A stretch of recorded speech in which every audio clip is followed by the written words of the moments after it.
So you're moving to North Carolina, you're moving to the Triangle. Are you going to live in Durham or are you going to live in Chapel Hill? Let's talk about that.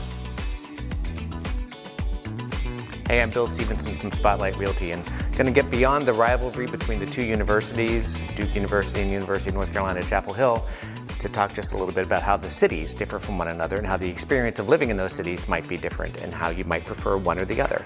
Let's start by talking about Durham, which is where I lived. It is the larger of the two cities. It's called the Bull City. It has about 300,000 people in it, and it includes, of course, Duke University and many other companies. Chapel Hill is a little bit different from that because Chapel Hill is smaller. It's about 1/5 the size, about 60,000 people.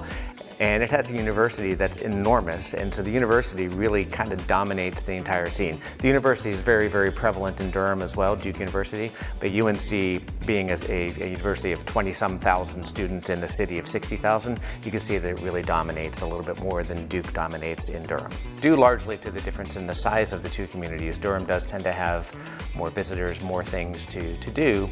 Like the North Carolina Museum of Life and Science is a fantastic draw for some people. The Durham Bulls is a draw. Sarah Duke Gardens is a draw. So there's lots of variety of things to do. Chapel Hill is more sort of the classic, charming little college town that, despite its size, also has a lot of the same kind of attractions to it.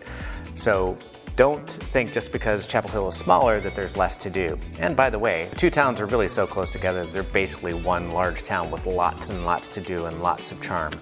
One of the college basketball teams is really a lot better than the other one. I'll let you decide which is which. Another thing people seem to think are different are the school systems. So Chapel Hill is regarded one of the possibly the best school systems in the entire state.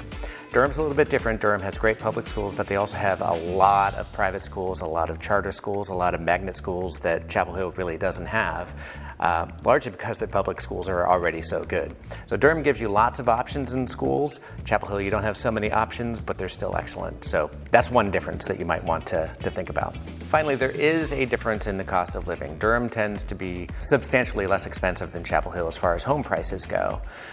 Chapel Hill home prices are $600,000 and above typically on average, and Durham's more like $400,000. Durham also has a lot of opportunities for bargains that even less than $400,000, $300,000, $250,000. And Chapel Hill really doesn't have that. Chapel Hill basically is a smaller town, fewer options for housing, and substantially more expensive.